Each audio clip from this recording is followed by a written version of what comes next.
시편으로 읽는 대림절 시리즈 첫 번째 말씀입니다. 이제 여러분 대강절 하면은 이제 보통 이제 본문이 이제 마태, 마가, 누가, 요한복음에 있는 이제 탄생 기사를 가지고 많이 말씀을 전하는데요. 이제 그걸로 전하는 것도 너무 좋고 의미 있고 하지만 작년도 그렇고 재작년도 그렇고 계속해서 비슷한 본문으로 전하다가 제가 기도하면서 하나님 앞에서 받은 말씀들이 있어서 이번에 좀 시편에 있는 예수 그리스도를 예표하는 내용들을 가지고 함께 은혜를 나누고자 합니다. 여러분 혹시 정치 좋아하십니까? 정치에 관심이 있으신가요? 스스로 정치 고관여층이라고 생각하시나요? 아닌 사람 저기도 있고요. 아닌 사람들이 저기도 있습니다. 그렇죠? 여러분 정치에 관심을 그리스도인이 기울여야 된다고 제가 옛날에 한번 설명드린 적이 있었어요. 여러분 근데 정치는 무엇일까요? 여러분 바를 정자에다 둘 치자를 씁니다. 그래서 바른 것을 바른 것에 두는 것을 정치라고 부릅니다. 여러분 근데 오늘날 정치를 보면은 사실 좀 한숨 나오고 힘든 부분이 있는 게 사실이지요. 뭐 좌파냐 우파냐의 문제를 떠나서 누가 권력을 잡든 이제 복마전으로 조금이라도 자기 이득을 취하려고 애쓰는 사람들의 모습을 보게 됩니다. 여러분 근데 정치인들, 지도자들이 사람들의 삶의 문제를 정합니다. 나라의 제도를 정하고 국가의 제도를 정하고 사람들이 사는 방식을 정하고 물가와 관련된 정책들을 내다보면요 사람들의 생활과 깊이 연결되는 것이죠.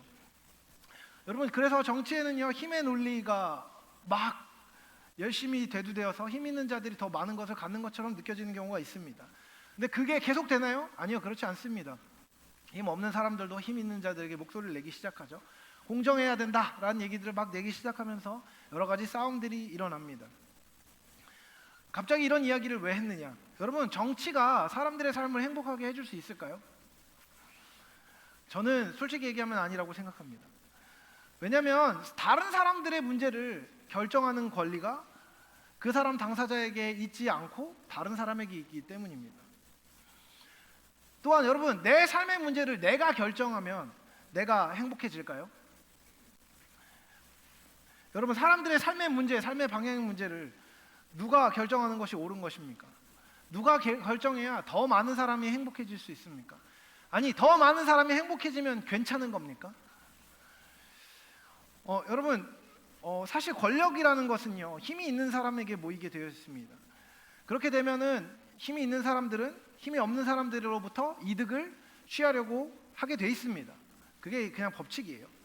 그렇게 되면 이제 공평의 문제가 대두되고 그렇게 싸워 나가는 겁니다. 그래서 인류 역사를 보면은요 뭐 이제 군주정으로부터 시작하여서 봉건제 사회, 민주정에 이르기까지 이제 정치 발달 과정이 있습니다. 근데 여러분 그래서 지금 오늘날 우리가 살고 있는 사회를 무슨 사회라고 부르죠? 민주주의 사회라고 부릅니다. 여러분 민주가 있죠? 민주라고 얘기할 때 여러분 민자는 무슨 민자죠? 백성 민자에다가 주인 주자를 씁니다. 민주주의는 뭐예요? 백성이 개개인 시민 한 사람 한 사람이 주인인 세상을 이야기하는 겁니다. 여러분 근데요 민주주의 그리고 다수결은요 좋은 것입니까? 그럼 민주주의의 대전제가 있습니다. 그것은 사람들이 함께 모여서 함께 머리를 맞대고 자신의 이득에 대해서 열심히 토론하고 자신의 책임과 권리에 대해서 열심히 주장을 하다 보면은 더 합리적이고 공평한 답에 이를 수 있다는 전제가 있습니다. 그러니까 머리 좋은 한 사람보다 여러 사람이 모여서 그래도 머리를 맞대고 얘기하다 보면 좋은 결론에 이를 수 있다는 전제가 민주주의에 있는 것이지요.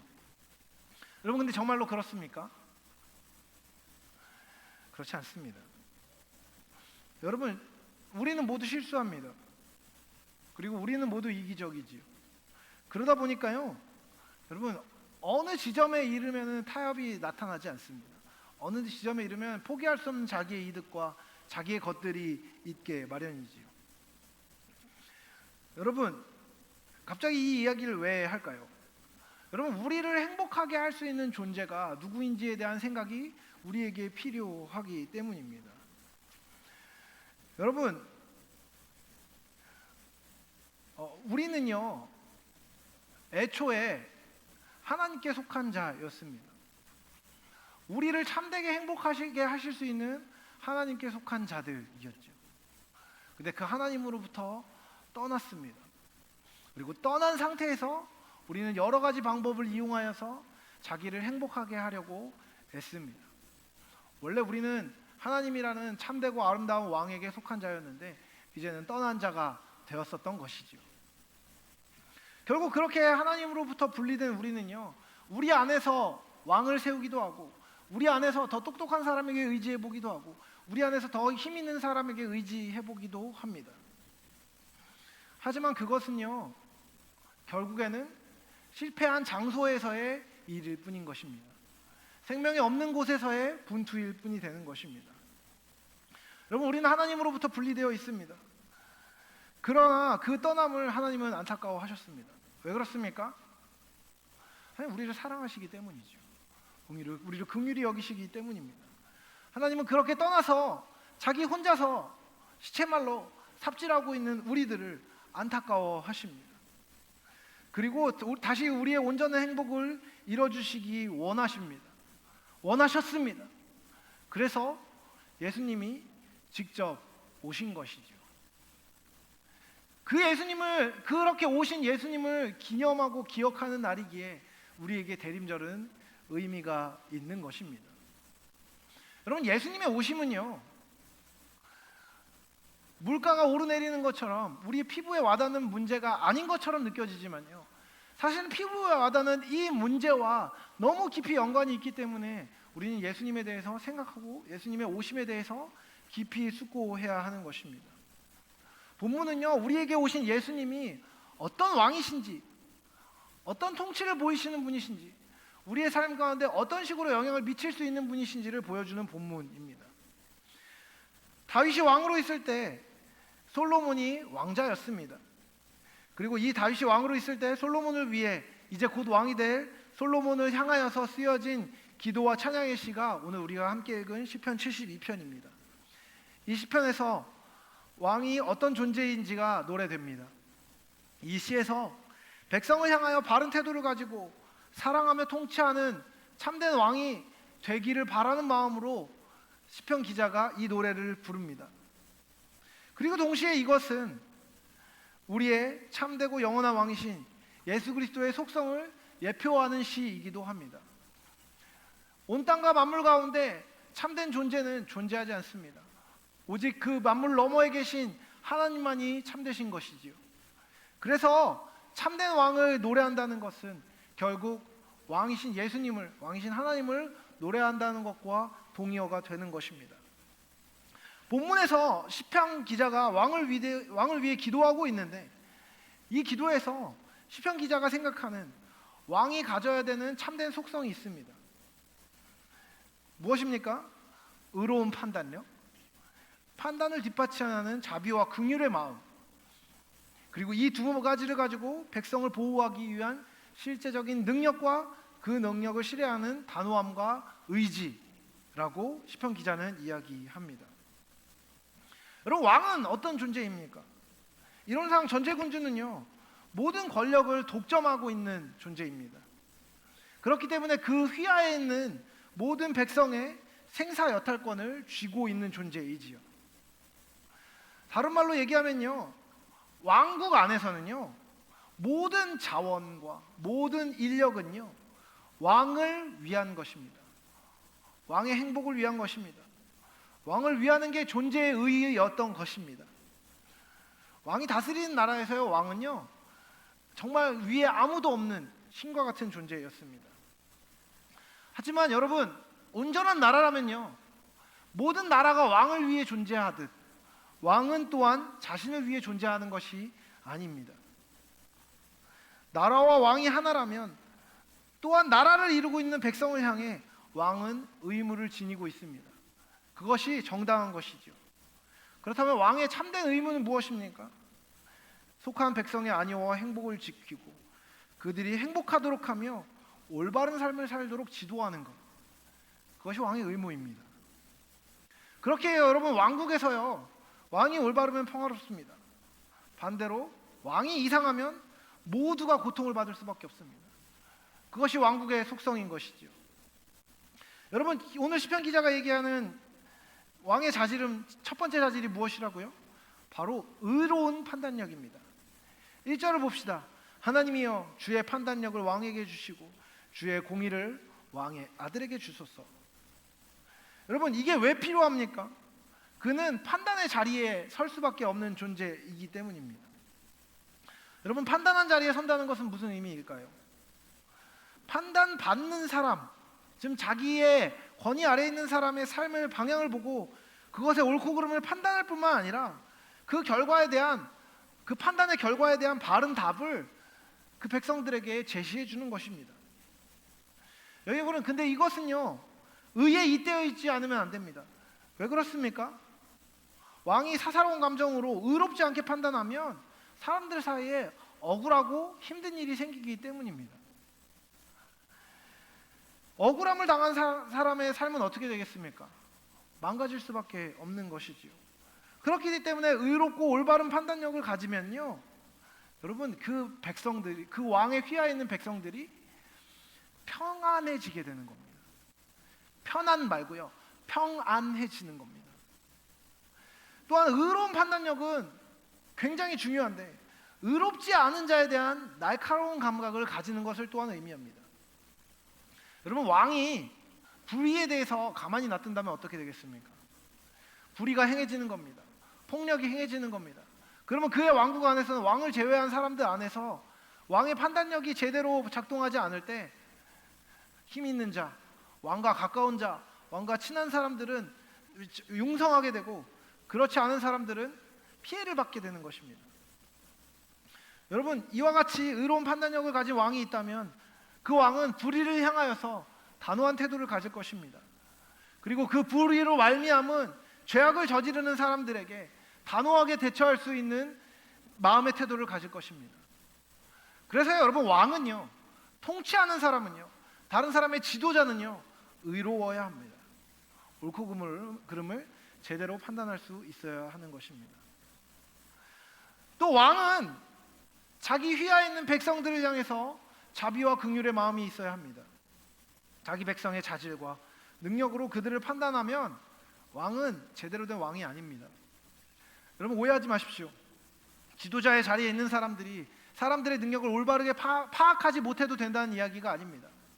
이 사람은 이걸 할 수 있고 저 사람은 저걸 할 수 있다 판단할 수 있어야 됩니다. 생각할 수 있어야 됩니다. 그리고 그 사람과 그 사람이 어떤 일을 할 수 있도록 적재적소에서 함께 일할 수 있도록 돕는 일들을 왕은 또한 해야 합니다.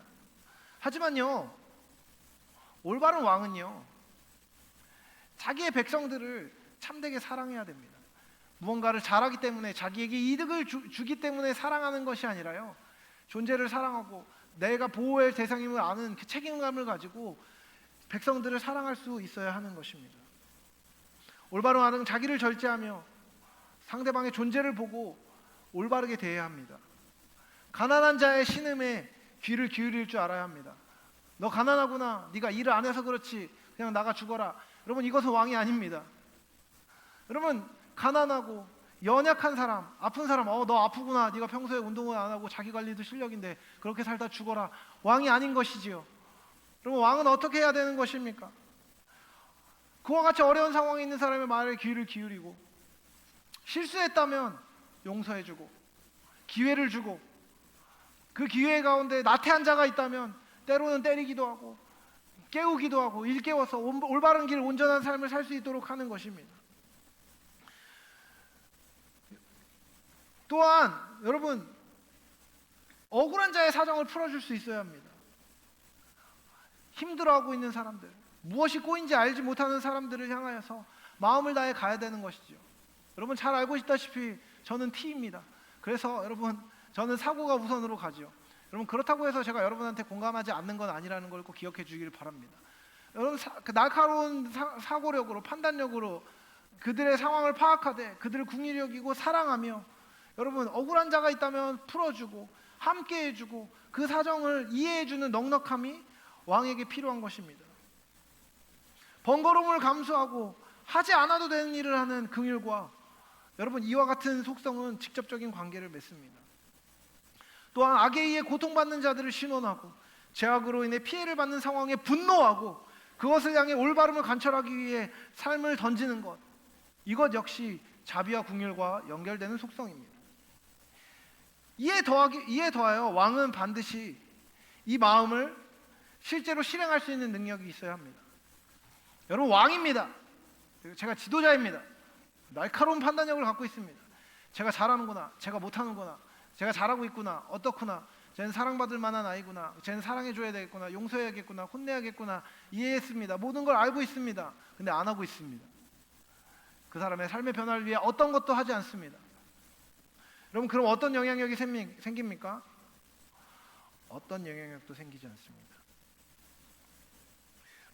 사랑이라는 마음을 공허 외침으로, 입에 발린 말로만 행하는 것으로는요, 왕이 왕됨을 행할 수 없습니다. 예, 맞습니다. 마음 좋은 아저씨는 될 수 있을 겁니다.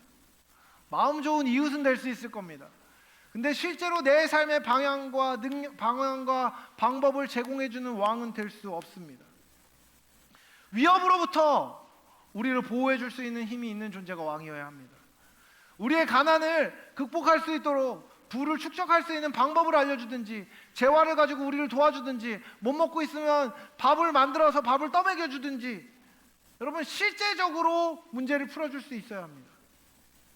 또 무엇입니까? 우리가 아둔하다면, 지혜가 부족하다면, 지식이 부족하다면, 정보가 부족하다면 그것을 알려주고 가르쳐주고 해결해주고 판단해주고 함께 해줄 수 있는 지혜가 또한 필요합니다. 또 무엇이 있습니까? 아파하고 있는 사람이 있다면 그 사람의 병의 원인을 알려주고 그 병을 고칠 수 있는 사람을 붙여주든지, 병을 고쳐주든지, 다쳤다면 쉬게 해주든지 할 수 있는 능력이 있어야 되는 겁니다. 그래, 네가 아프구나, 그런데 내가 너무 힘드니까 그래도 계속 일해라. 여러분, 이런 거는 효력 있는 왕이라고 할 수 없는 겁니다. 또한 여러분, 소외된 사람들이 있다면 너 소외되었구나, 참 불쌍하구나, 흑흑 안 됐다 라고 얘기하고 가는 것이 아니라, 여러분, 함께 울어주고 소외된 사람의 친구가 되어주고 그 친구와 놀아줄 수 있는 다른 친구를 찾아주고 붙여주고 함께 해줄 수 있어야 됩니다. 이 모든 것이 더해지는 것, 그것이 참된 왕입니다. 그런 왕이 다스릴 때 오늘 본문의 얘기처럼 의인이 흥왕하며 평강의 풍성함이 달이 닿을 때까지 이른다. 다른 말로 얘기하면 뭡니까? 태평성대가 계속 된다는 것입니다. 여러분, 이런 왕은 세상에 어디 있습니까? 한마디로 말하면 이겁니다. 여러분의 삶, 여러분의 행복, 여러분의 복지, 여러분의 미래, 여러분의 배우자, 여러분의 가족, 여러분의 삶의 모든 문제에 관심을 기울이고 있을 뿐만 아니라 그 관심에 깊이 개입하고 개입하기만 할 뿐만 아니라 그 문제를 실제로 해결할 뿐만 아니라 그 해결한 문제를 다음으로 연결하여서 그 다음에 풍성함으로 계속해서 연결할 수 있는 존재, 그런 존재가 어디 있습니까? 청와대에는 없습니다. 국회의사당에는 없습니다. 여러분, 이 모든 것을 갖고 있는 사람이 있습니까? 없습니다. 여러분, 여러분의 왕은 누구입니까? 여러분의 왕은 이 모든 것을 다 갖고 있는 존재입니까? 여러분, 여러분의 왕이 누구인지를 알려면 매우 간단한 방법으로 알 수 있습니다. 여러분의 삶의 중요한 문제, 크고 작은 문제를 결정하는 근거가 무엇입니까? 무엇으로 말미암아 결정합니까? 그것이 여러분의 왕입니다. 여러분, 근데요, 많은 경우 사람들의 왕이 뭔지 아십니까? 자기 자신입니다. 인간은 모두 자기를 왕 삼는 삶을 삽니다. 옆에서 아무리 맞는 말을 해도 그 말을 무효화시키는 마법의 단어가 있습니다. 뭔지 아십니까? 싫어입니다. 지금도 듣기 싫어요. 제가 요즘에 이제 저희 둘째 아들을 맨날 이제 쫓아다닙니다. 둘째 아들이 요즘에 한창 반항기라서 한창 열심히 놀러 다니고 그리고 노는 것도 좋아하고 그렇습니다. 그래서 기저귀도 갈아야 되는데 제가 쫓아가서 얘기합니다. 유신아, 기저귀 갈자. 싫어. 유신아, 밥 먹어라. 싫어. 유신아, 아빠랑 씻자. 싫어. 근거는 없는데 싫으면 못합니다. 그럼 어떻게 해야 되죠? 못해요.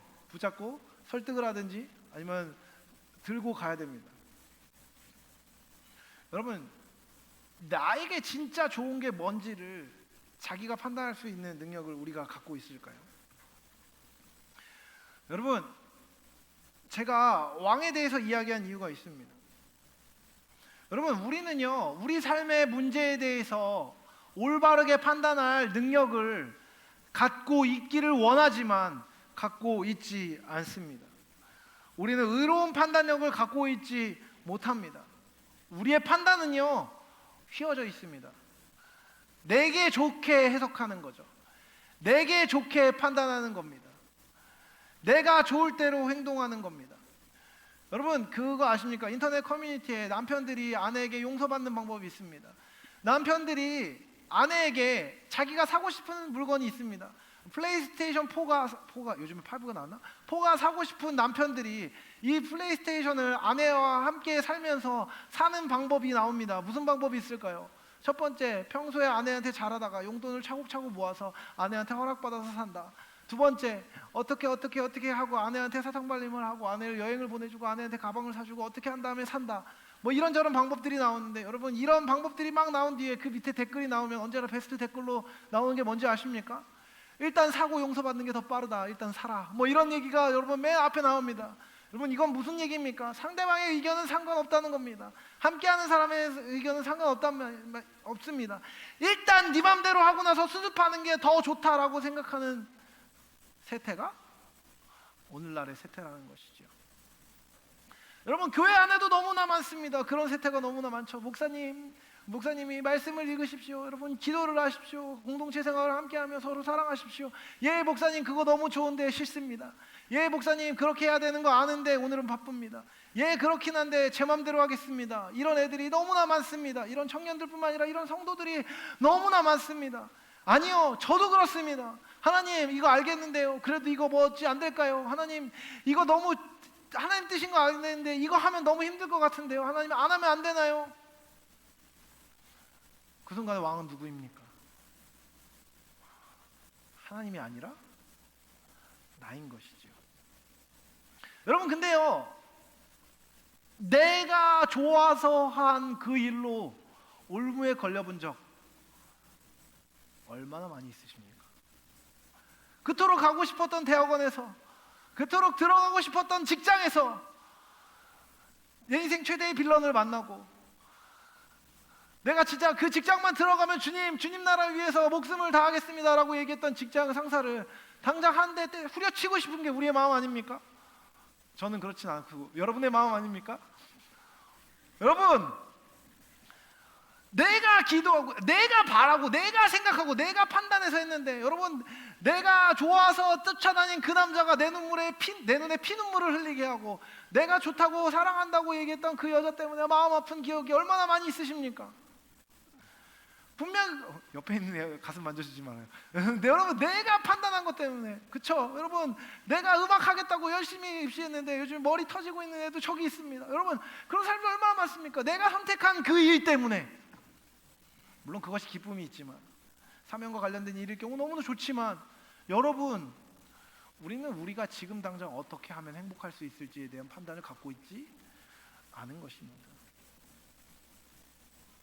우리는요, 흥미롭게도 올바른 판단력을 갖고 있지 못할 뿐만 아니라 우리 스스로에게 합당한 자비를 베풀 힘도 없습니다. 여러분, 그거 아십니까? 여러분이 실수했을 때 때로 여러분이 가장 관대한 사람이 여러분 자신이기도 하지만 가장 가혹한 것도 여러분 자신인 거 아십니까?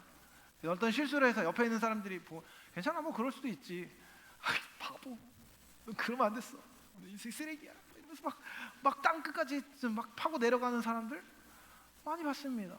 그런 경우가 너무 많죠. 여러분, 우리는 우리 스스로를 제대로 사랑하는 방법도 알지 못합니다. 그럴 능력도 없죠.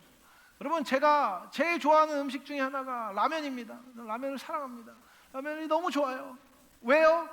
입에 좋으니까요. 근데 여러분, 제가 그 라면을 먹으려고 하는 순간 저 아내는 저를 정말 너무 사랑하는 마음으로 저한테 욕을 합니다.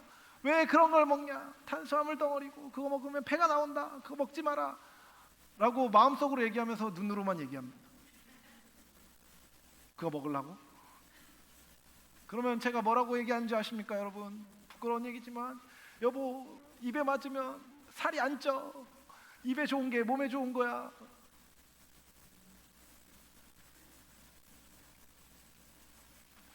제가 저를 사랑하는 방법을 모르는 거죠. 그게 나 좋으니까 just do it. 그냥 해.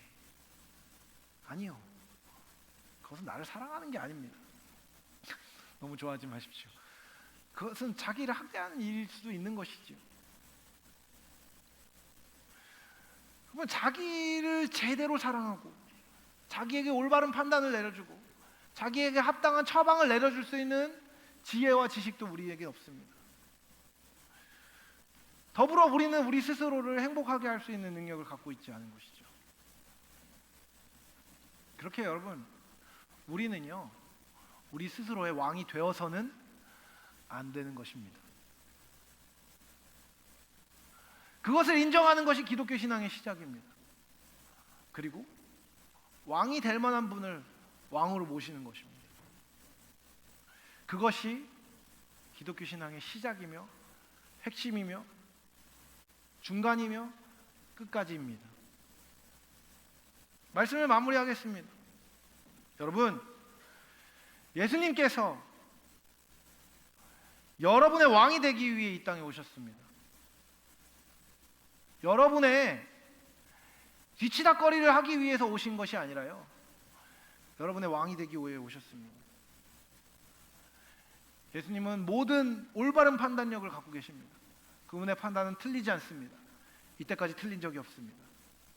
그분의 자비는 미치지 못하는 것이 없습니다. 여러분, 기뻐하고 즐거워하십시오.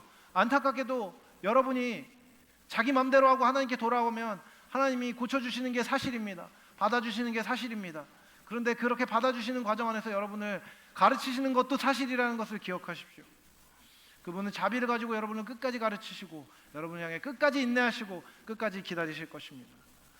또한 여러분 그거 아십니까? 저는 여러분을 향해서 기다릴 수 있는 능력에 한계가 있지만 예수님은 그거 한계가 없으십니다. 그분은 세상의 모든 것을 가지신 분이십니다. 그분은 온 땅과 만물을 창조하셨으며 이 땅에 오시어서 사망과 권세를 패하시고 십자가에 달려 돌아가신 뒤에 3일 만에 부활하셨습니다. 그리고 하늘에 오르시어 지금 우리를 위하여서 중보하고 계실 뿐만 아니라 우리의 삶이 참되게 되도록 우리를 도우시기 위해 성령님을 보내시고 성령님과 함께 동역하시며 우리의 삶을 부요하게 하십니다. 그리고 장차 오시어서 우리를 심판하실 것입니다. 그분은 창조와 구원, 심판 모든 것에 관여하시며 그 모든 것을 과시하는 형태가 아니라 참되고 진실되게 보여주시는 형태로 이 땅에 오셨습니다.